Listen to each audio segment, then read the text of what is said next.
नमस्कार मंडळी, तुम्ही ऐकताय सांगलीचं 90.4 ग्रीन कम्युनिटी रेडिओ स्टेशन. मंडळी, आपल्या घरामध्ये जी वयोवृद्ध मंडळी असतात ना, ती अनुभवानं आणि वयानंही ज्येष्ठ श्रेष्ठ असतात. जसं आपण त्यांचा आदर करतो, त्यांची काळजी घेतो ना, त्याचप्रमाणे भारत सरकार देखील 60 वर्षांवरील सर्व व्यक्तींची, या ज्येष्ठांची खूप सारी काळजी घेत असतं. कारण ज्या अभिमानानं, ज्या दिमाखात ही मंडळी पूर्वी आपलं आयुष्य जगत होती, तोच त्यांचा अभिमान, आनंद वृद्धापकाळात सुद्धा टिकून राहावा असं सर्व वृद्धांना वाटतं ना. पण ते अनेक कारणांनी काही वेळेला अशक्य होऊन बसतं आणि शारीरिक किंवा आर्थिक समस्यांना त्यांना सामोरं देखील जावं लागतं. अशा सर्व ज्येष्ठ मंडळींचं आयुष्य सुकर व्हावं, त्यांना स्वाभिमानानं जगता यावं, गरीब, असहाय्य, निराधार वयोवृद्धांचं पोषण व्हावं, ज्यांना घर नाही अशांना निवासाची व्यवस्था व्हावी, म्हणून सरकारनं खूप साऱ्या योजना आणलेल्या आहेत. त्या योजना सगळ्या ज्येष्ठ मंडळींपर्यंत पोहोचाव्यात आणि सर्वांना त्या माहिती व्हाव्यात, यासाठी आता आपण ऐकणार आहोत एक विशेष कार्यक्रम. चला तर मग ऐकूया सामाजिक न्याय आणि अधिकार मंत्रालयानं प्रायोजित केलेला कम्युनिटी रेडिओ असोसिएशन आणि 90.4 ग्रीन कम्युनिटी रेडिओ निर्मित अटल वयो अभ्युदय योजनेवर आधारित ध्यास अव्ययाचा सन्मान ज्येष्ठांचा हा विशेष कार्यक्रम. नमस्कार, तुम्ही ऐकत आहात आपल्या रेडिओवरचा खास कार्यक्रम ध्यास अव्ययाचा सन्मान ज्येष्ठांचा. आज या कार्यक्रमामध्ये एका अतिशय महत्वाच्या आणि पवित्र विषयावर आपण चर्चा करणार आहोत. तो म्हणजे महाकुंभमेळ्यामधील ज्येष्ठ नागरिकांची सुरक्षा. या कार्यक्रमामध्ये आपल्या सोबत असणार आहेत भरत आजोबा, लक्ष्मी आणि त्यांचा एक मित्र राम. पुढे आपण जी नाटिका ऐकणार आहोत तिच्या माध्यमातून महाकुंभमेळ्याच्या आयोजनामधल्या अनेक प्रश्नांची उत्तरं आपल्याला नक्कीच मिळतील. नाटिका ऐकण्याआधी सामाजिक न्याय आणि सबलीकरण मंत्रालयाच्या माध्यमातून कौन सुनता है उनकी जो सालों से हमारी सुनते आए हैं, हमारे लिए मेहनत करते आए हैं. आज जीवन की वृद्ध अवस्था में हमारे बड़ों की सुनने वाला कोई नहीं है. ना किसी के पास वक्त है कि वो उनके छोटे मोटे काम भी करें. साथ ही कई बुजुर्गों को जीवन के इस शीतकाल में घर से निकालना और अपमान का सामना करना पड़ता है. ऐसे में बुजुर्गों की कौन सुनेगा? हेलो, हम सुनेंगे, क्योंकि हम हैं एल्डर लाइन. जी हाँ, एल्डर लाइन. मैं हूँ एक टोल फ्री नंबर 14567. सुबह 8 बजे से रात्रि 8 बजे तक मैं आप वृद्ध जनों की सुनूंगा. एल्डर लाइन का दृष्टिकोण वरिष्ठ नागरिकों से जुड़ना, उन्हें विनम्रता के साथ सेवा प्रदान करना है. एल्डर लाइन वृद्ध जनों की शिकायतों को सुलझाता है, जरूरी जानकारी देता है. साथ ही एल्डर लाइन बुजुर्गों के पास जाके उनकी स्थिति भी जानता है और बुजुर्गों के कार्य सामूहिक रूप से निपटाता है. तो अब ये ना कहें कौन सुनेगा बुजुर्गों की. अगर समस्या हो तो एल्डर लाइन 14567 पर अभी कॉल करें और साथ सहयोग पाएं, वो भी सम्मान के साथ. तो आज ही आप अपने स्पीड डायल में 14567 को सेव करें. कोई समस्या तुरंत डायल करें. हमारे बुजुर्ग हमारा अभिमान. CRA द्वारा निर्मित और सामाजिक न्याय और अधिकारिता मंत्रालय के द्वारा जनहित में जारी.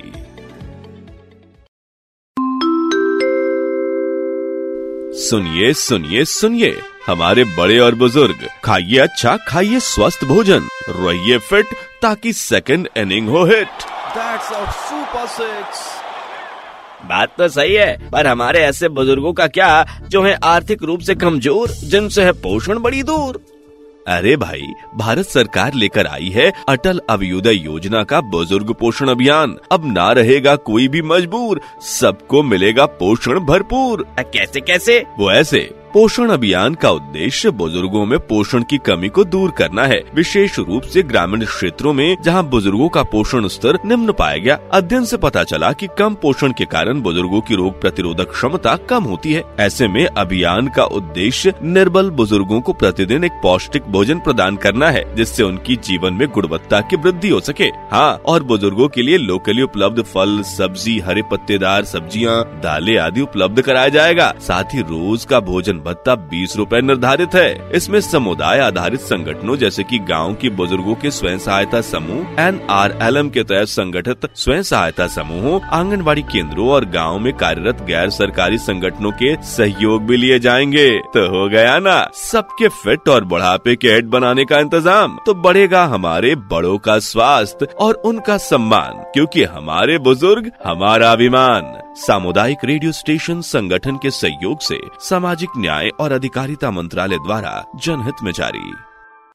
सुनिए सुनिए सुनिए, आज हम जानेंगे integrated program for senior citizen IPSRC के बारे में।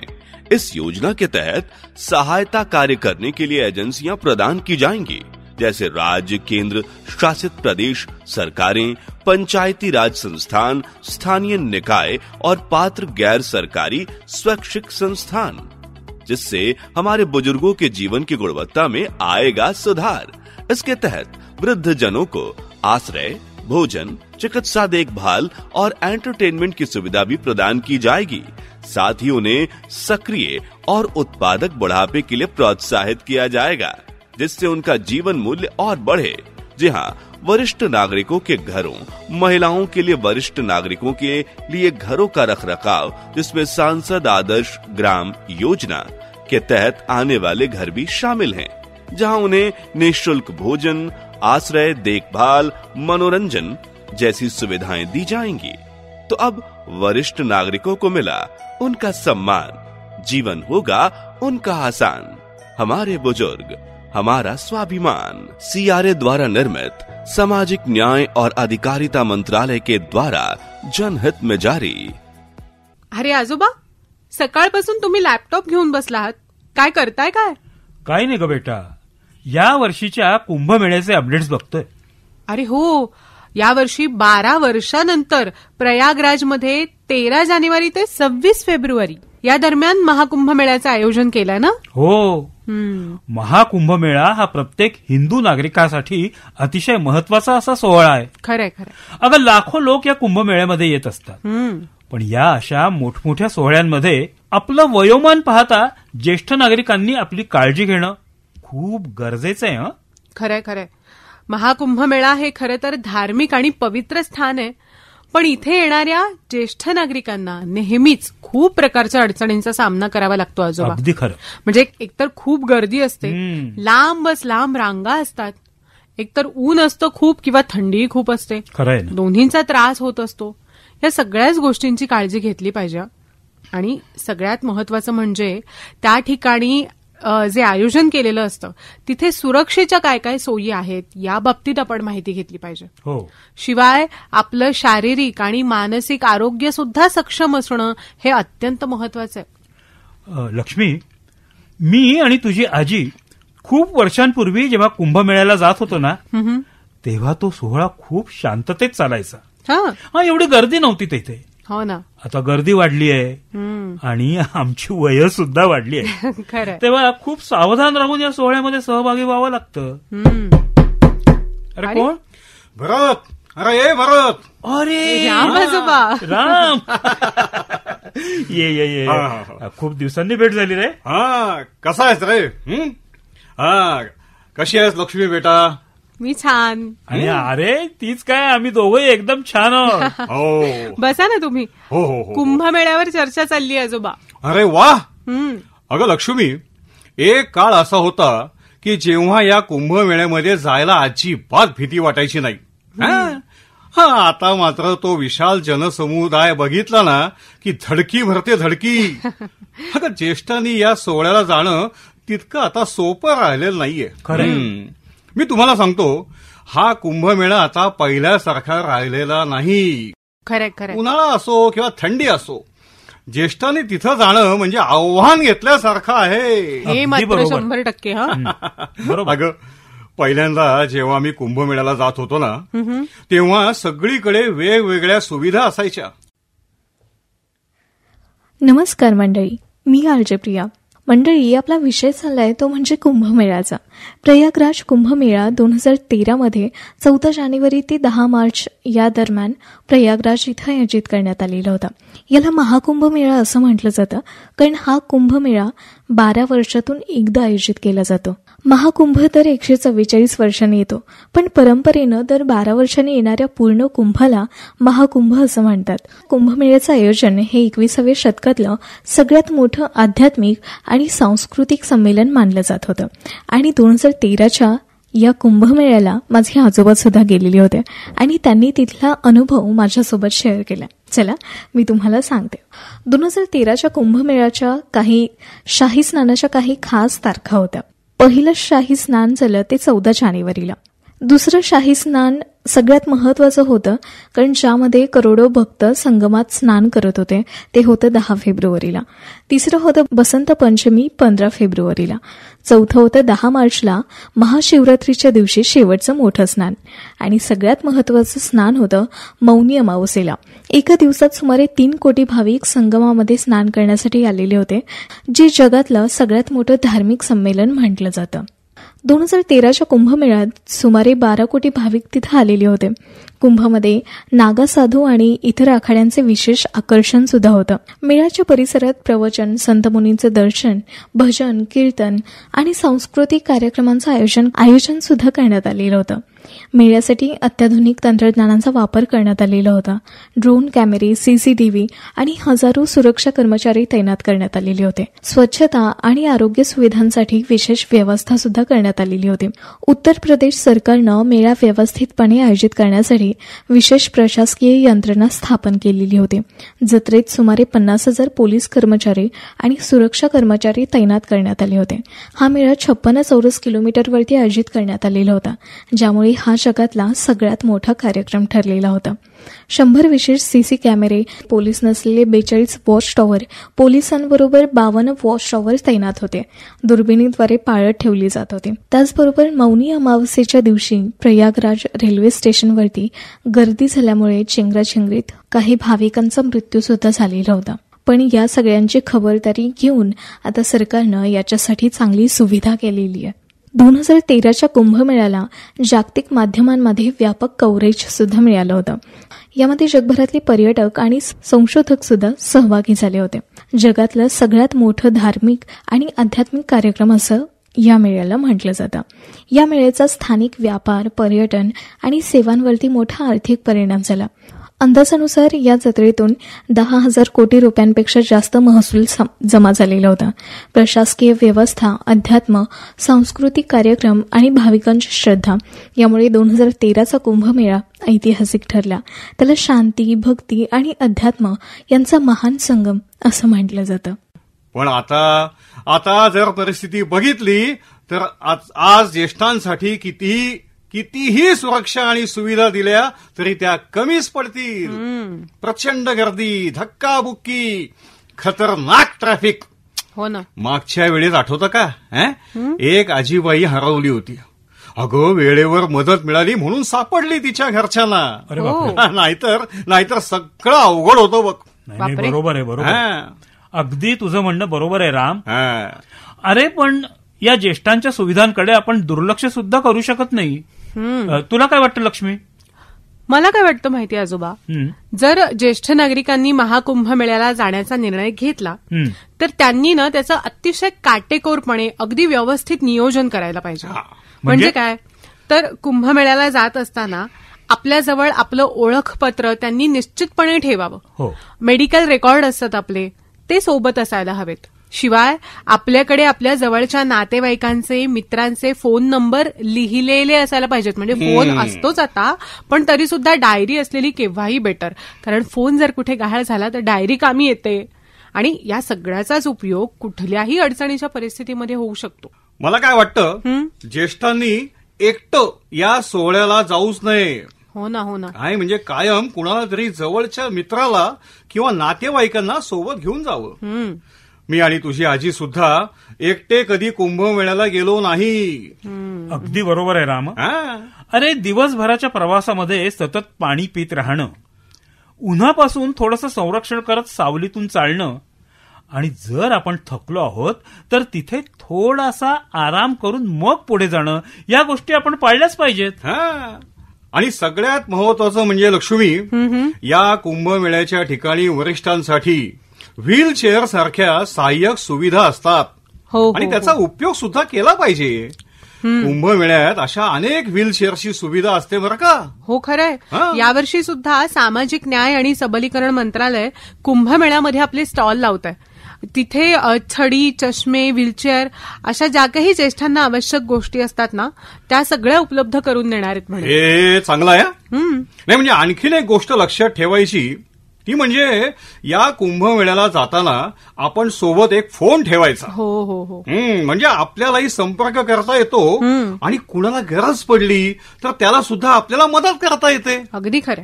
नाही म्हणजे आपण हरवलो किंवा इतर कोणी हरवलं तर या फोन सारखा दुसरा मित्र नाही. अगदी खरं. मला काय वाटतं माहिती करा, ही यात्रा म्हणजे आपल्या एकट्याची यात्रा नसते. अरे, समाज म्हणून आपण त्या यात्रेमध्ये सहभागी होत असतो. तेव्हा आपल्या आजूबाजूचं जर कोणी आपल्याला थकलेलं वाटलं किंवा कुठल्या संकटात वाटलं तर त्याला सुद्धा आपण मदत केली पाहिजे. त्याच्या बोलण्याकडे आपण लक्ष दिलं पाहिजे. अगदी बरोबर आहे महाराज. हीच तर आपल्या समाजाची ताकद आहे. अरे, एकमेकास सहाय्य करू, अवघे धरू सुपंत. बरोबर. बिलकुल बिलकुल आजोबा. अहो, ज्येष्ठांचा सन्मान करणं, त्यांचा तिरस्कार न करणं असे संस्कार आपल्यावर केले जातातच. ज्येष्ठांच्या आशीर्वादासारखं खरं तर दुसरं बक्षीस नाहीये असं मी म्हणेन. लक्ष्मी, अगं यावेळी श्रोत्यांना आणि रामला सुद्धा सरकारी योजना सांगणार नाहीस का, की जी या कुंभमेळ्यामध्ये वरिष्ठ नागरिकांना किंवा दिव्यांगजनांना फायदेशीर ठरेल? अहो हो आजोबा, सांगणार ना. केव्हा? आणि आत्ताच मी नाही का सांगितलं की यावेळेस कुंभमेळ्यामध्ये सामाजिक न्याय आणि सबलीकरण मंत्रालयाच्या माध्यमातून एक स्टॉल लागणार आहे आणि तो वरिष्ठ नागरिकांच्या सेवेसाठी कायम तत्पर असणार आहे तिथे. अरे, पण तिथे नेमक्या कोणत्या सुविधा असणार आहेत? सांगते. समस्त जगाचं लक्ष लागून राहिलेला 144 वर्षांनी आलेल्या महाकुंभ मेळ्याचं आयोजन योग्य पद्धतीने व्हावं यासाठी युपी सरकारने याचं नियोजन चांगल्या पद्धतीने केलंय. करोडोच्या संख्येने येणाऱ्या भाविकांसाठीच्या सोयी सुविधा, त्यांच्यासाठीची काळजी आणि या महापर्वणीचा आनंद त्यांना लुटता यावा यासाठीची खबरदारी घेण्यासाठी प्रयागराज इथं ज्या गोष्टी केल्या आहेत त्याची माहिती देताना आपल्या ग्रीन एफएमच्या माजी सहकारी लता शर्मा म्हणाल्या की 13 जानेवारी ते 26 फेब्रुवारी रोजी महाकुंभ मेळ्याचं आयोजन केलं गेलंय. महाकुंभ मेळ्यामध्ये दररोज स्नान होतं, त्याला सामान्य स्नान म्हणतात. आणि महाकुंभ मेळ्यामध्ये शाही स्नान असतं, त्याला खूप जास्त महत्व आहे. शाही स्नानाला पुण्यकारी मानलं जातं. यामध्ये बरेच संत, साधू हे सगळेजण एकत्र येतात आणि गंगेच्या पवित्र पाण्यात डुबकी घेतात. तर या शाही स्नानाच्या काही महत्वाच्या तारखा आहेत. त्यानुसार 29 जानेवारी मौनी अमावस्या, 3 फेब्रुवारी वसंत पंचमी, 12 फेब्रुवारी माघी पौर्णिमा, 26 फेब्रुवारी महाशिवरात्र या तारखा आहेत. यासोबतच शाही स्नानाच्या ठिकाणी गर्दी होऊ नये, चेंगराचेंगरी होऊ नये म्हणून 12 किलोमीटरच्या अंतरावर असणारे झुसी, तेलंगिया राज, संगम, परेड ग्राउंड, अरैल या 5 ठिकाणी शाही स्नानांचं आयोजन करण्यात आलंय. करोडोच्या संख्येने येणाऱ्या भाविकांसाठी पार्किंगची उत्तम सोय करण्यात आली आहे, ज्याच्यासाठी 1800 एकरच्या क्षेत्रामध्ये पार्किंगची सोय केली आहे आणि त्या ठिकाणी गाड्या अगदी सुरक्षित आहेत याची काळजी प्रशासनाने घेतली आहे. आणि त्या ठिकाणी गाड्या अगदी सुरक्षित राहतील याची काळजी प्रशासनाने घेतली आहे. प्रयागराजमध्ये रस्त्यांवर गर्दी होऊ नये ती टाळण्यासाठी तब्बल 400 किलोमीटरचे रस्ते सुद्धा सरकारने बनवले आहेत आणि त्या रोडवर 69,000 LED लाईट्स बसवण्यात आलेत. रस्ते, पार्किंग तर आहेच, पण ज्या पद्धतीने एआयचा वापर सगळे करत आहेत त्याच एआयचा वापर महाकुंभ मेळ्यात सुद्धा करण्यात आलाय. महाकुंभ मेळ्यात कोणीही हरवणार नाही याची खबरदारी एआय घेते. 300हूनही अधिक एआय कॅमेरे बसवण्यात आलेत आणि 2700 इतर कॅमेरे सुद्धा आहेत जे सगळ्या गर्दीच्या हालचालींवर लक्ष ठेवत आहेत. 4 मध्यवर्ती नियंत्रण कक्ष आहेत ज्यामध्ये या सगळ्याची माहिती गोळा केली जाते आणि त्यानुसारच अधिकारी जे आहेत ते सगळा बंदोबस्त लावत आहेत जेणेकरून चेंगराचेंगरी होणार नाही. शाही स्नानाच्या ठिकाणी कोणतीही दुर्घटना घडू नये म्हणून ऑटोमॅटिक लाईफ गार्ड बोटची सुविधा सुद्धा उपलब्ध करून दिली आहे. यासोबतच सरकारने महाकुंभ मेळा ॲप बनवलंय, ज्याच्या मदतीनं रिअल टाइम लोकेशन दिसू शकतं. AI बेस्ड पार्किंगचा वापर पहिल्यांदाच करण्यात येतोय. AI बेस्ड पार्किंगचा वापर करण्याची ही पहिलीच वेळ आहे, ज्यामध्ये तुम्हाला प्री बुकिंगची सोय आहे आणि त्यामध्ये आतापर्यंत जवळजवळ 10,000 पेक्षा जास्त गाड्या पार्क झालेल्या आहेत. यावर्षीचा महाकुंभ मेळा हा मागच्या काही मेळ्यांपेक्षाही महत्वाचा आहे.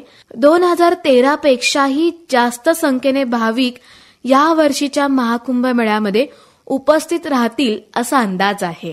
तर या महाकुंभ मेळ्यापर्यंत पोहोचण्यासाठी बस, ट्रेन, फ्लाइट्स यांची सुद्धा उत्तम सोय करण्यात आलेली आहे. यामध्ये 9 प्रमुख शहरांमध्ये दररोज 11 फ्लाइट्स सुरू आहेत. तसंच प्रयागराजमध्ये 9 रेल्वे स्टेशन्स आहेत, त्यातून जवळजवळ रोज 500 ट्रेन ये जा करतायत. इंडियन रेल्वेजने 13,000 ट्रेन उपलब्ध केल्यात आणि इंडियन रेल्वेजने 13,000 ट्रेन उपलब्ध केल्यात, ज्यामध्ये 10,000 रोजच्या सर्व्हिस आहेत, तर 3,000 ह्या स्पेशल ट्रेन्स आहेत आणि 550 बाकीच्या ट्रेन्स आहेत. या सगळ्या ट्रेनच्या वेळेनुसार आणि अवेलेबिलिटीनुसार तुम्ही ट्रेन बुक करू शकता. प्रयागराजच्या जवळच असलेल्या झुंशी station, Prayagraj Sangam station, Prayagraj junction, Naini ही महत्वाची स्टेशन्स आहेत आणि ही अगदीच काही किलोमीटरच्या अंतरावर आहेत. या रेल्वे स्टेशन पासून बसची सुद्धा उत्तम सोय आहे. महाकुंभ मेळ्यासाठी प्रयागराजमध्ये भाविकांच्या राहण्याची सोय उत्तम पद्धतीने करण्यात आली आहे. यासाठी 25,000हून अधिक टेंट्स बसवण्यात आलेत, ज्यामध्ये basic tents, deluxe tents, luxury tents असे सुद्धा टेंट्सचे प्रकार आहेत. आणि महत्वाचं म्हणजे शाही स्नानाच्या ठिकाणी सुद्धा हे टेंट्स उपलब्ध आहेत, जेणेकरून सगळ्यांना तिथं कपडे आपले बदलता येतील. यासोबतच 150हून अधिक हॉटेल्स सुद्धा अवेलेबल करून देण्यात आलेत आणि काही धर्मशाळाही आहेत, ज्या भाविकांसाठी खुल्या केलेल्या आहेत. त्यामुळे भाविक तिथं जाऊन नक्कीच त्याचा लाभ घेऊ शकतात. महाकुंभ मेळ्यासाठी काही महत्वाच्या टिप्स आहेत. त्यानुसार तुम्हाला लागणारे जे महत्वाची कागदपत्र आहेत ती तुमच्याजवळ असावीत, जसं की आधार कार्ड, पॅन कार्ड, कोणता जर आजार असेल तर त्याचा मेडिकल रिपोर्ट, तुमच्या बुकिंगची सगळी तिकीटं, त्याच्यानंतर तुमचं ID कार्ड तुमच्यासोबत असावं, जे तुम्ही लहान मुलांना आणि बुजुर्ग व्यक्तींना देऊ शकता, जेणेकरून जर ते कुठे हरवले तर त्यानुसार तुम्हाला ते शोधता येईल. यासोबत असंही सांगितलं जातंय की पाण्याच्या बाटल्या तुम्ही तुमच्यासोबत ठेवाव्यात आणि फक्त सरकारी किंवा अधिकृत जे स्टॉल्स आहेत तिथूनच पाण्याची बॉटल खरेदी करावी. तुम्हाला जर काही भूक लागली तर हलकं आणि पौष्टिक खाणं तुमच्यासोबत नक्कीच असावं. बरं, तुमचं सामान जर हरवलं तर त्याची तक्रार करण्यासाठी मिसिंग सेंटर्स उभी करण्यात आलेली आहेत. या मिसिंग सेंटरवर जाऊन तुम्ही तुमच्या सामानाबाबतची किंवा जर जवळची कोण व्यक्ती हरवली असेल तर त्यांची नोंद करू शकता. आणि या सगळ्यामध्ये इमर्जन्सी हेल्पलाईन नंबर दिलाय 1920. 1920 या इमर्जन्सी हेल्पलाईनवर कॉल करायचा आहे आणि तुमची समस्या त्यांना सांगायची आहे. सध्या प्रयागराजमध्ये कडाक्याची थंडी आहे, त्यामुळे तुमच्यासोबत स्वेटर, शाल हे अगदीच सोबत ठेवायचंय. स्वेटर, शाल तुम्हाला त्या ठिकाणी मिळतील, पण आपल्यासोबत सुद्धा एक असावं. बाकी सगळ्याच्या अत्यावश्यक सेवेची सुद्धा सोय तिथं आहे. प्रयागराजमध्ये जवळजवळ 1.5 लाख टॉयलेट्स उभे करण्यात आलेत आणि त्याच्या स्वच्छतेसाठी 12,000हून अधिक जास्त कर्मचारी तिथं आहेत. बाकी तर सर्व नागरिकांनी इतकीच विनंती आहे की प्रयागराजमध्ये सगळ्या सोयी उत्तमरित्या करण्यात आल्या आहेत. नागरिकांनी याचा चांगल्या पद्धतीने लाभ घ्यावा आणि ते चांगल्या पद्धतीने घेतील अशी अपेक्षा आणि खात्री सुद्धा आहे. हे बघा, मी जसं आधी सांगितलंच की स्टॉल्सवर ज्येष्ठांसाठी छडी, चष्मा, व्हीलचेअर सारख्या वस्तू उपलब्ध असतील, ज्या त्यांना कुंभमेळ्याची यात्रा सहज, सुलभ होण्यासाठी मदत करतील. दुसरं म्हणजे कुठल्याही परिस्थितीमध्ये जर काहीही अडचण आली किंवा कोणाला काही मदत लागली तर त्यांच्या मदतीसाठी इथे व्हॉलंटियर्स सुद्धा उपलब्ध आहेत. अरे वा. शिवाय त्या ठिकाणचे स्थानिक रेडिओ सुद्धा कुंभमेळ्याच्या संदर्भातली माहिती ज्येष्ठ नागरिकांना देणार आहेत. आणि सगळ्यात महत्वाची आणि वैशिष्ट्यपूर्ण गोष्ट अशी आहे आजोबा, की यावर्षीचा कुंभमेळा डिजिटली ऍडव्हान्स्ड असणार आहे. म्हणजे तो कसा गो? अहो आजोबा, 13 जानेवारी ते 26 फेब्रुवारी या दरम्यान प्रयागराजमध्ये जो कुंभमेळा आता होतोय तिथे पहिल्यांदाच आर्टिफिशियल इंटेलिजन्सचा म्हणजे चॅटबोटचा प्रयोग होणार आहे. अरे ह्याच्यामध्ये ना 11 भारतीय भाषांमध्ये कुंभमेळ्याशी निगडीत संपूर्ण माहिती आपण मिळवू शकतो. म्हणजे कोणीही टेक्स्ट टाईप करून माहिती मिळवू शकतं किंवा टेक्स्ट नसेल टाईप करतायत तर बोलून सुद्धा आपल्याला सगळी माहिती मिळू शकते. अरे वा, ही तंत्रज्ञानाची आधुनिकता तर एकदम जादूच आहे.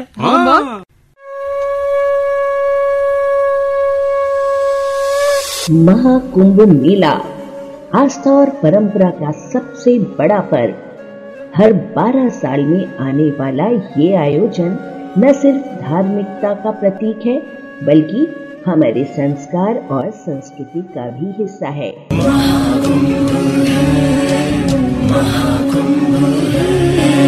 लेकिन भीड़ भाड़ और लंबी यात्रा बुजुर्गों के लिए चुनौती बन सकती है. इस बार महाकुंभ में बुजुर्गों की सुरक्षा के लिए हम लेकर आए हैं कुछ जरूरी टिप्स. कुंभ कुंभ ये कुंभ धन्य है, धन्य धन्य ये कुंभ. मेले में यात्रा करने वाले बुजुर्गों को ये ध्यान रखना चाहिए कि उनके पास उनका पहचान पत्र और मेडिकल रिकॉर्ड्स हों. ठंड और धूप से बचें. छाता इस्तेमाल करें, स्वेटर इस्तेमाल करें और बार बार पानी पीने का ध्यान रखें. भीड़ भाड़ में बुजुर्ग अकेले न घूमें. व्हील चेयर जैसी सुविधाओं का उपयोग करें और अपना फोन हमेशा अपने पास रखें. साथ ही सामाजिक न्याय और अधिकारिता मंत्रालय द्वारा लगाए गए स्टॉल पर जाएं और अपनी जरूरत के अनुसार सुविधाओं का लाभ उठाएं जो आपकी यात्रा को बनाएंगी और भी आरामदायक. तो जुड़े रहिए अपने कम्युनिटी रेडियो के साथ और कम्युनिटी रेडियो एसोसिएशन द्वारा बनाए गए कार्यक्रम हमारे बुजुर्ग हमारा अभिमान भी सुनते रहिए, जहां हम महाकुंभ मेले को बुजुर्गों के लिए सुरक्षित और यादगार बनाने की पहल करेंगे. लक्ष्मी, आज आपण सगळी माहिती दिली ती खरंच खूप महत्वाची आहे. हो, थोडक्यात काय, जर आपण व्यवस्थित नियोजन केलं, तंत्रज्ञानाची योग्य सोबत घेतली, आपल्या आरोग्याची पूर्ण काळजी घेतली तर महाकुंभ मेळ्याचा अनुभव सुरक्षित आणि पवित्र असेल. वा, आणि ज्येष्ठ नागरिक सुद्धा या यात्रेचा पूर्ण आनंद घेऊ शकतील. अगदी अगदी खरंय लक्ष्मी. ज्येष्ठ नागरिकांच्या समस्या समजून घेणं आणि त्यांना हवं असलेलं पोषक वातावरण समाजामध्ये असणं हे अत्यंत महत्वाचं आहे. है जग में इस कुंभ की महिमा अपरंपार.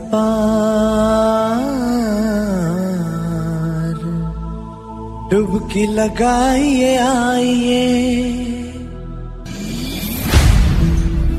12 वर्ष में होने वाले महाकुंभ मेले में जाने का मन किसका नहीं होता. और जीवन के इस पहर में महाकुंभ एक अवसर भी है आध्यात्म और भक्ति का. प्रयागराज में 13 से 26 जनवरी 2025 में होने वाले महाकुंभ में सामाजिक न्याय और अधिकारिता मंत्रालय आप सभी बुजुर्गों के मेले में सम्मिलित होने को आसान और सुविधाजनक बना रहा है.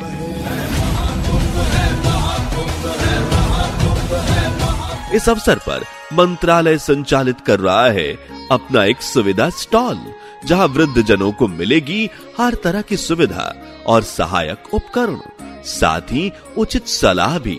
और साथ ही सामाजिक न्याय और अधिकारिता मंत्रालय आप सीनियर सिटीजन से यात्रा के दौरान कुछ सावधानी बरतने की अपील भी कर रहा है. आप सभी ये यात्रा अकेले ना करें और किसी को अपने साथ जरूर लाएं. ज्यादा भीड़ भाड़ में सावधानी बरतें और भीड़ से बचें. घबराए नहीं, धैर्य बनाए रखें. मेले के नियमों का पालन करें. किसी असुविधा में सामाजिक न्याय और अधिकारिता मंत्रालय के स्टॉल पर या नजदीकी सहायता अधिकारियों से संपर्क करें. महाकुंभ मेला आपके लिए सफल रहे और सुरक्षित भी.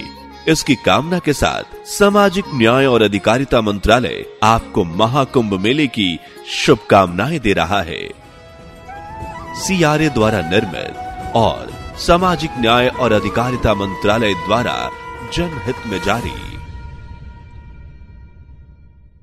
श्रोते हो, ध्यास अव्ययचा सन्मान ज्येष्ठांचा या कार्यक्रमामध्ये आज आपण कुंभमेळ्यामधील ज्येष्ठांची सुरक्षा या बाबतीत चर्चा केली. आम्हाला खात्री आहे की ही माहिती तुम्हाला नक्कीच फायदेशीर ठरेल. सामाजिक न्याय आणि सबलीकरण मंत्रालय आणि सामुदायिक रेडिओ असोसिएशनच्या माध्यमातून हा कार्यक्रम आम्ही आपल्यापर्यंत पोहोचवतो आहोत. हो, आणि मी आशा करतो की ही माहिती तुम्ही आपल्या नातेवाईकांना आणि मित्रमैत्रिणींना जरूर सांगाल. आणि कुंभमेळाच नाही तर इतर कोणत्याही धार्मिक यात्रेमध्ये जाताना आज आपण सांगितलेल्या सगळ्या बाबींचा अवलंबन कराल. अगदी. श्रोते हो, या कार्यक्रमाच्या पुढच्या भागांमध्ये आपण ज्येष्ठांसाठीच्या इतरही कल्याणकारी योजनांसंदर्भात गप्पा मारणार आहोतच.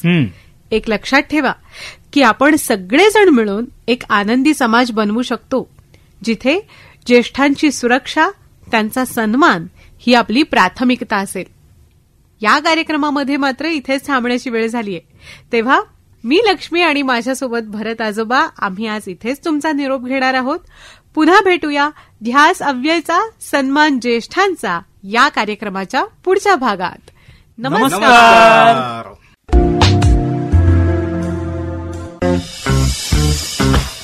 हा तर मंडळी, सामाजिक न्याय आणि अधिकार मंत्रालयानं प्रायोजित केलेला कम्युनिटी रेडिओ असोसिएशन आणि 90.4 ग्रीन कम्युनिटी रेडिओ निर्मित अटल वयो अभ्युदय योजनेवर आधारित ध्यास अव्ययाचा सन्मान ज्येष्ठांचा हा विशेष कार्यक्रम आत्ताच आपण ऐकला. ज्येष्ठ नागरिकांसाठी वेगवेगळ्या योजना केंद्र सरकार राबवतंय. त्याबद्दलची माहिती घेऊन आपण पुढच्या भागात देखील भेटणार आहोत. आज मात्र आपण इथेच थांबूया. ऐकत रहा 90.4 ग्रीन कम्युनिटी रेडिओ. नमस्कार.